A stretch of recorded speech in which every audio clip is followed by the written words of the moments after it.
Hello, everyone, and welcome to our next episode of the Root Cause Release podcast. Today, we're going to be talking about how you show up in a conversation and essentially, not just conversation, but any event that occurs in your life, and essentially the difference between reacting and responding. I learned this from you, and I absolutely love this topic, and I love how you talk about it. So I'm really excited about today.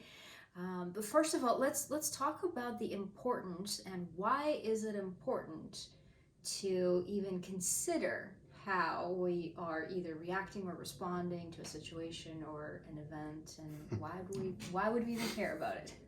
We actually had a really great example for this morning in our kitchen while everyone was trying to get ready.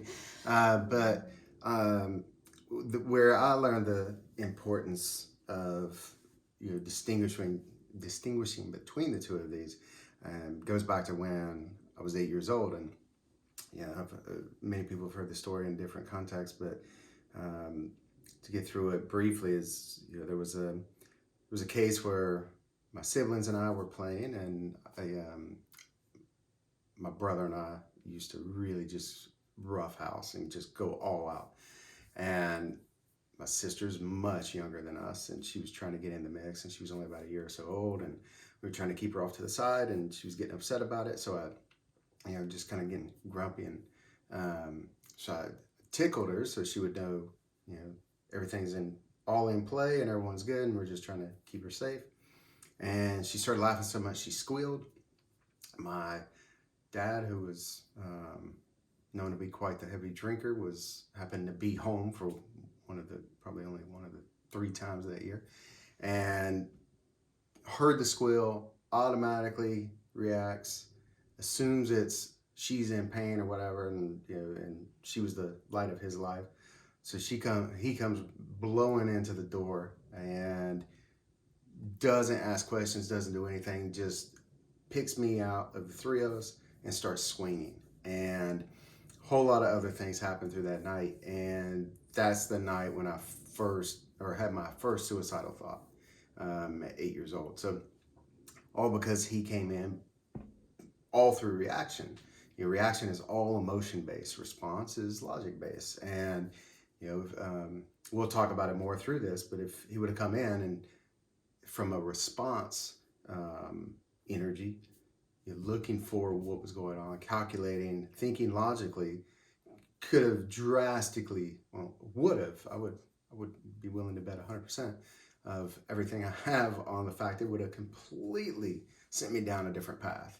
Instead of one of almost 2 decades of self-destruction and self-hatred that all was planted in that night. So that to me is the importance. So essentially, the difference between how you react to a situation or what somebody says to you or how you respond to it, just that little difference can make a massive difference in your entire life. Tsunami-size waves and ripples. And not only that, but of course impact the actual conversation or the event right there and then. So what you're talking about is accumulated baggage, that was the seed that was planted and then the root that grew from there, and which is huge. And as we talk about this throughout the podcast, those roots or those seeds that we plant or that were planted in our minds when we're younger, that grow into these roots of all kinds of issues and problems that prevent us from having success in life. So that is a very powerful reason in and of itself to be conscious of how you are showing up in response or reaction to a conversation or an event. But like even just right there and then, like you're talking about this morning, we had a little hurricane go through our kitchen this morning. It's all called homeschooling 3 kids and 2 home entrepreneurs. So yeah, all in one space. We all just happened to be in the same spot at the same time. And so, like, just that right there, right? It's either you diffuse the situation or you turn it into something much bigger than it needs to be, right? So essentially, how you're showing up can impact that moment right there and all the way to most of your life, depending on when you finally come to the point of dealing with it, right? But so many people walk around with this baggage that was created from an event like that because somebody reacted as opposed to responded to them. And they're still carrying all of that. Yeah, and just that that night when I was 8, it wasn't like everything was great. And then that one night we had an off night. There were multiple little reactions throughout um, childhood journey, and my dad and parents, parenting journey that planted this, created the soil, the fruitful or fruitful, is that even a word? Fertile land. Fertile. The fertile. That's it. Thank you. For. I'm so glad English is your fourth language and my first. That you can help me with this. The fertile land for that seed to take root like it did. And yeah, just this morning, one of the our 10-year-old spilled the perfect made cup of coffee, and it went everywhere. And it's amazing that a 20-ounce coffee mug, a lot of people don't know this, but a 20-ounce coffee mug actually holds about 16 gallons worth of coffee, apparently. And it went everywhere. It filled up drawers, cabinets, and everything. And in that moment, like, without batting an eye, like I just reached over and I was able to just grab some paper towels and stop it from going in the silverware drawer too much, so I don't have to clean everything. And started whistling, and it's like, just get to work and start cleaning it up, instead of like turning around and exploding like, what are you doing, or any of that stuff, the whole, don't cry over spilled milk. And this, one of the areas where it comes from. And because again, I could have, if I would have exploded the way I know my dad would have, because in those same cases I would have been knocked across the room, but I know the impact that has. And so luckily in those moments, because of the ones I was raised, there's always a silver lining. In those high emotional states, like, I'm actually able to just let it roll off my back and it not bother me. So there's still some cleanup and damage control we need to do with him, because he's not beating damage, himself up. But feedback that we got from the coffee mug that yeah, we need to respond to. But yeah, it's all handled and diffused, and it didn't turn into this lifelong seed planted into of whatever that it could have been, like it was for me. So let's talk about, what do most people essentially do wrong? Where does the problem come from? It's just we have when emotion is stacked up, like we talk about baggage and everything, it takes us out of logic. And again, it's responsibility. Everyone has said it now. We have an ability to respond, and that response comes from logic. But when there's too much baggage, too much emotion stacked up, we are fogged, or our connection to that is like corrosion on battery terminals, or or any electrical equipment. If it sits around and it corrodes, it doesn't have that connection. And it's the same thing. We lose connection with logic as soon as that emotion is heightened. And it doesn't take much. We have 3 kids. I can't understand someone not being able to discern between their youngest child's squeal of pain and squeal of joy. Like, it just blows my mind, because when our kids get tickled, like, that's still the greatest sound in the world to me. And so I can't understand what was going on in my dad's head, but it shows like how much baggage he had that created that disconnect from logic. And by the time he came around to it, he was in a even deeper drunken state, and it just didn't work. And I was so much in the damage was already done to me so much that it didn't matter. And then again, there were events and things long after that just kept nourishing that land, so to speak. But yeah, that's it. We allow the emotion to take hold and run away with us, and it's that fight or flight. And in those, we feel like we have to do something right then. Yeah, so talking about fight or flight, essentially reaction comes from a place of instinct. It's that primal, it's that I need to either run, or I need to fight, or I need to protect myself, or I need to do something. And it's essentially a stress response, right? Something happens in the environment and you shift into reaction. So there's action that you're taking in response to something, but the focus here is on the action. So most people fly off the handle. The emotion is up, they go into instinct, they're not thinking clearly or logically, they're not evaluating the situation, and they're coming from a place of a stress response, and they are reacting. reacting to either the event that occurred, which is a mug of coffee spilling, a child squealing, to words that someone says to you in a conversation. Or whether it's words or even somebody comes up to you and says something and you just react and you start, either you go into blame mode, which is defense mechanism, which again is a primal instinct of survival, is what do I need to do to protect myself right now? I'm going to put up a barrier, I'm going to deflect, and I'm going to send it back onto the person, whatever it is that they said to us. So that's reaction. That's when you react to, again, either an event that occurred or someone saying something to you, or doing something to you, or giving something to you, any of those scenarios. Yeah, Alison Armstrong, someone we've followed before. Her work's quite brilliant. She talks about she has a definition for relationship, and it's instances of relating, and I love it because it's that if we run it through some questions whenever something comes up, because people always ask, well, how do you get to responding? How do you be logical in those moments? It's like if you can just catch yourself and run through some. Just a couple of questions real quick, or even just take a moment just to collect yourself.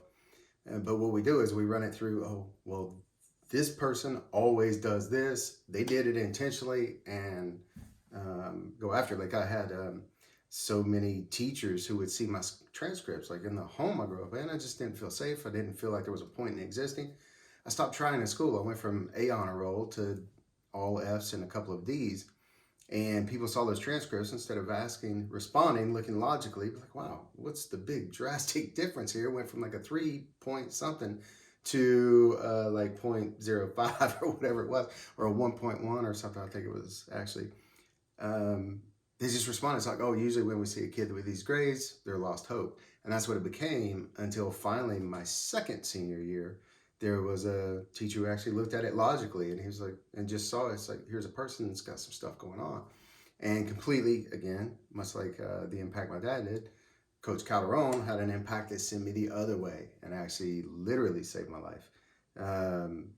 But it came from that. He chose to see it through logic and take a leadership role. And because when we're reacting, essentially, it is our baggage that gets triggered. Yeah. Right? So we're reacting from a place of your baggage being triggered and coming up to the surface, and allowing your unconscious mind to kind of rule that moment and act from this place of pain and whatever the baggage is triggered, instead of recognizing that, okay, I may have some baggage, maybe something came up for me, and I can address that in another way, in a more calm situation. And a lot of times when we react to something, it has nothing to do with the thing or the person, right? It's something else that came up in us that the situation triggered.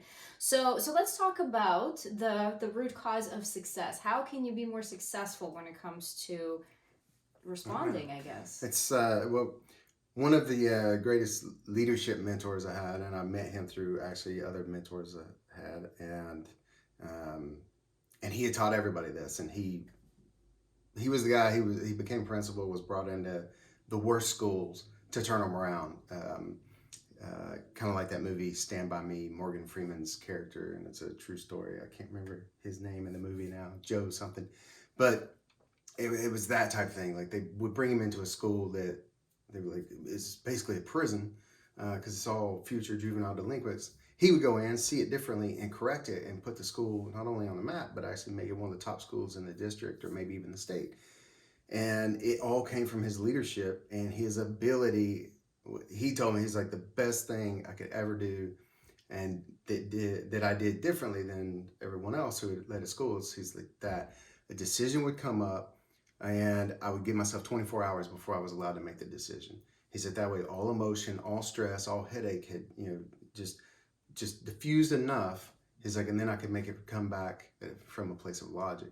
And that's what he recommended to everybody. Now, we live in a weird world here, and everybody's homeschooling kids, especially now during everything. It's like, we don't always have that luxury to wait 24 hours. And I don't know that I've ever really had a decision that stressed me out that I had 24 hours to decide, because if I had more time, it doesn't really cause the stress for me. But we can at least, I mean, if you can give yourself a few seconds just to ask a couple questions, run it through what we call ecology. Now, we were actually talking about this before the show kicked off. That a lot of people think ecology is just, oh, the plants and the wildlife or whatever. Taking care of the And environment. yeah, and it's like, so you don't litter to make a decision. And it's like, and when we talk about ecology in this context, or really most contexts when we're teaching or coaching, is it's just a couple of questions. You run it through. It's like, is this good for me? Is this good for my family or community? And then, is this good for the world? And everything that happens, whether it's with the kids or whatever, I always run it through ecology, at least enough to be like, okay, have this situation with this child. How is it going to impact me, them, and everyone else in this household? There's 5, so constantly I'm running it through. How is this going to impact all 5 of us as a whole unit and individually? And if you can at least do that and just think about the impact, even if you don't go globally, that's fine. That can be a little bit big for every single decision or situation, but at least run it through the immediate group who's there, whether it's your team at work, the global or your impact is, especially when we're talking about children, is the impact that it's having on their life, just like your father's reaction had on your life. So the global impact is, what are they taking further into the future? And so to summarize what you can do. So first of all, actually, I want to come back quickly and say what you said a little bit earlier in case anybody missed it. When we talk about responding, we are coming from a place of taking responsibility. So we are able to respond, and we are responsible for how we're showing up. We are responsible for how we are responding to what's in front of us. And to be able to do that, like you were saying, take a moment. So pause, stop what you're doing, even if the other person or the other party or whatever is going on is standing there waiting for something to come out of you. You're still allowed to take a moment, even if it is just long enough to pause and take a deep breath. And then really quickly run through ecology. Is this good for me? Is this good for this other person that's in front of me? And what kind of impact is it going to have on the greater whole? And I will add something else that we talked about last week, and actually the week before that as well. We were talking about intentions. And just ask yourself, what is your intention? What kind of outcome do you want to have? Do you want to fly off the handle? Do you want to create this big blow up fight and just both of you walking away fuming with anger? Or do you want to have a different outcome? Do you want to reach a solution? Do you want to both of you to come to a place of where maybe you're not necessarily agreeing about what's happening, but you can maintain respect towards each other as you are having this interaction? And if it's an event, again, like a mug falls, again, what kind of outcome do you want to have? Do you want everybody else in the house to feel the rage? Or do you want to show them that, hey, it's okay, these things happen, which is what we want. That's the outcome we want for our children, to understand that, hey, there's such a thing as gravity, and sometimes when you bump into something, it can get knocked over, and that's okay. And so that was our outcome. And so we kind of sometimes, especially when you get this trained in and you've practiced this sometime, you don't even need a whole lot of time. It just kind of happens almost instantly. Yeah, let's say it happens. I mean, because me modeling the environment I was in, I learned very much to explode right away and go into fight or flight, and it was always fight. If Dad was one of those, always said, if you don't fight, you're going to fight me when you get home. And so it was always that, and that's how I approached everything until finally I decided to change. So I know that it takes a little bit of time and effort and intention, like we've talked about in the previous episodes, to apply this, but it really starts to happen really quick. And even if you can't ask yourself a couple of those questions, just ask yourself one and group it together. Like, how is my response to this going to impact all of us as a whole? And what's really important there? It'll help, because like this morning, all the same stuff was still there that's always been there for me. Like, there was the thought of, I knew it. I saw the coffee there. I saw him next to it. He's our performer in the family and completely unaware of his surroundings. And he's just always dancing and flailing arms around. And I saw it, and I was like, I should move the coffee and or say something to him to be careful around it. And I didn't. And 2 seconds later, it happens.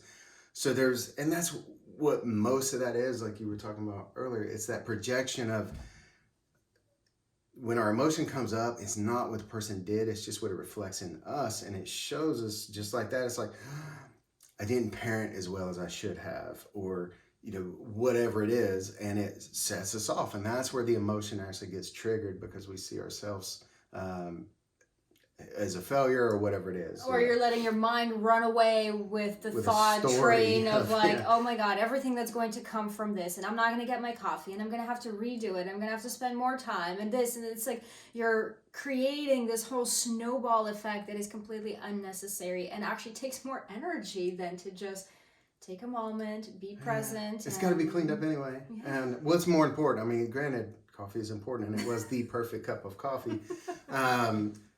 But what's really more important, that single cup of coffee or the future path of this child and our whole family as a whole? So it's a weights and measures type thing there, and it gets actually quite easy once you do it, and it really doesn't take that many times to start seeing improvement. And when you do slip, because we're all human, biggest thing is just don't beat yourself up on it. As soon as you're able to catch yourself, that's when you catch yourself, and then you go about trying to correct and do damage control or just whatever. Take it as feedback for next time. So what if from now on, anytime you are in a situation where a response or reaction is required, you take a moment and make that decision and come from it from a conscious place of, do I want to react or do I want to respond? And even just before that, as you're learning this, as you're practicing this, as it's happening, because yes, there's instinct, yes, there is unconscious programs that are just kicking in, you can look back a moment later and say, did I just react or did I respond? And then allow that to be a lesson for the next time. And over time, you will learn to, the goal is to always be in response and to always be responding as opposed to reacting to what's happening around you. And as we tell everyone, you guys will know it inside and out if you listen to many of our podcasts at all and follow us at all. Awareness is the first step, and the strength in awareness, it's exactly that. Yeah, you're not always going to catch yourself before you do something that you're not happy with or proud of or whatever. But as soon as you catch yourself, you take that awareness and you acknowledge it, and that's strengthening that awareness muscle, and then it works to where sooner or later, much quicker than we tend to think will happen, it starts to happen before you act out of emotion, and that goes for everything, just awareness in general. Right. So thank you so much for being here with us today. Thank you for listening. Thank you for watching.